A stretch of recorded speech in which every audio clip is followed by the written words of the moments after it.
आइए तो आरंभ करते हैं। भागवत जी के पहले स्तोत्र में ही वेदव्यास जी ने संपूर्ण ग्रंथ का सार लिख दिया, और संपूर्ण ग्रंथ ही नहीं, समस्त वेदों उपनिषदों का सार लिख दिया। ये कहना गलत नहीं होगा। आइए पहले श्लोक से आरंभ करते हैं। सच्चिदानंद रूपाय विश्वोत्पत्त्यादि हेतवे तापत्रय विनाशाय श्री कृष्णाय वयं नुमः। श्री कृष्णाय वयं नुमः।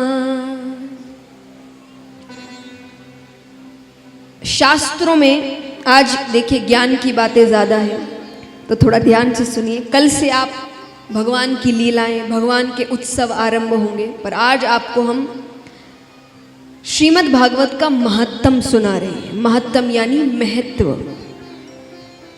यही स्वरूप को लीलाओं के द्वारा बताया गया है बाकी के दिनों में, लेकिन सार यही है।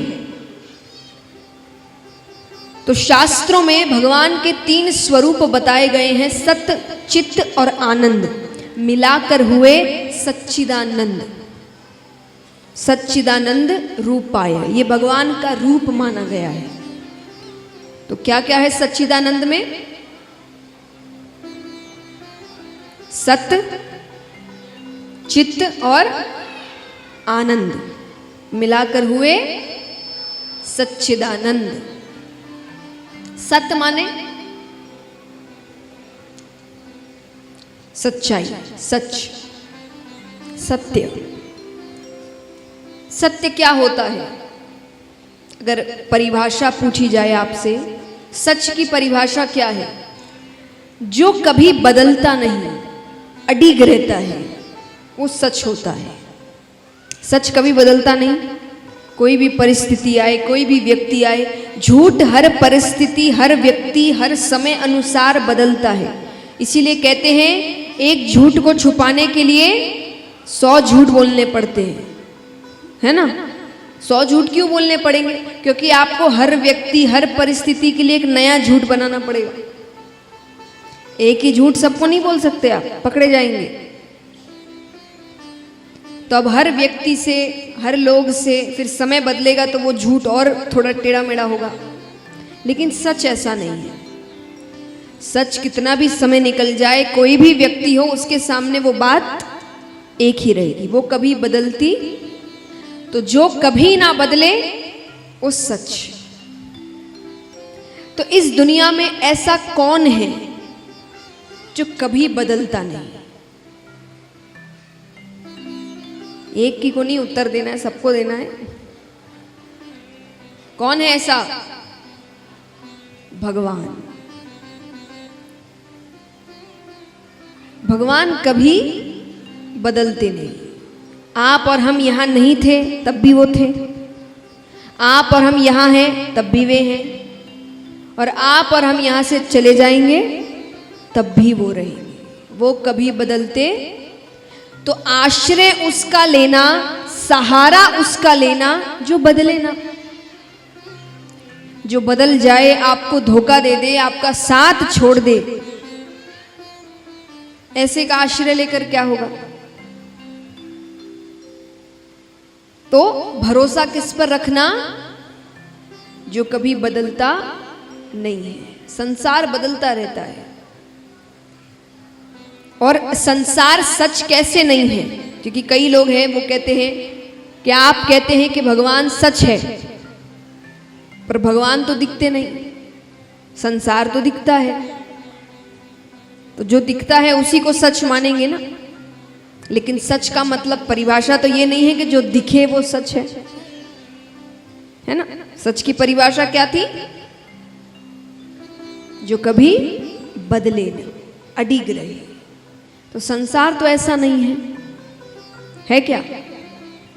मैं उदाहरण स्वरूप बताती हूँ। एक छोटा बच्चा है, उसके सामने 1 करोड़ रुपए रख दो, कितने? 1 करोड़। और एक तरफ कुछ खिलौने रख दो, बच्चा क्या उठाएगा? जोर से कहिए, खिलौना। आप क्या उठाएंगे? पैसा। तो एक ही जीवन में बस समय अलग है, एक की उम्र बहुत छोटी है, एक उम्र थोड़ी बढ़ गई है, पर आश्रय बदल गया ना। एक वक्त उसे खिलौना चाहिए, एक वक्त उसे पैसा चाहिए। और वही जब वो थोड़ा बूढ़ा हो जाता है तब उसे कहा जाए कि या तो उसे पैसे दिए जाएंगे या उसे परिवार का साथ दिया जाएगा। उसके पति पत्नी, बच्चे, माँ बाप, पोता पोती, दोता दोती सब साथ है, वो क्या चुनेगा? परिवार। यानी एक ही जीवन में आपका आश्रय 3 बार बदल गया। एक बार आपको किसी से मतलब नहीं, वो बच्चा अपनी धुन में है, उसको किसी से मतलब नहीं होता, उसको खेलने के लिए खिलौना मिल जाए बस। बड़े होने के बाद उसे बस पैसे मिल जाए, उसे किसी से मतलब नहीं। लेकिन वही बुढ़ापे में उसे बस परिवार मिल जाए, उसे और किसी से मतलब नहीं है। लेकिन इस पूरे जीवन में एक ऐसी चीज है जो बदली नहीं। एक छोटे से बच्चे को जब हम सिखाते हैं जय जय करो या जय करो, तो वो हाथ जोड़ लेता है। कई माँ बाप सिखाते हैं अपने बच्चों को, और वही जब बुढ़ापा आता है तो भगवान का नाम लेते ही रहते हैं। यानी इस पूरी जिंदगी में एक ही ऐसी चीज थी जो बदली नहीं, और वो थे भगवान। यानी बच्चे से लेकर बुढ़ापे तक व्यक्ति भगवान को याद करता ही रहता है। किसी ना किसी चीज में वो भगवान को बार बार याद करता है। बाकी चीजें बदलती है, कभी उसको परिवार चाहिए, कभी पैसा चाहिए, कभी कुछ चाहिए, लेकिन भगवान कभी। तो सच वो ही हुआ जो कभी बदलता नहीं।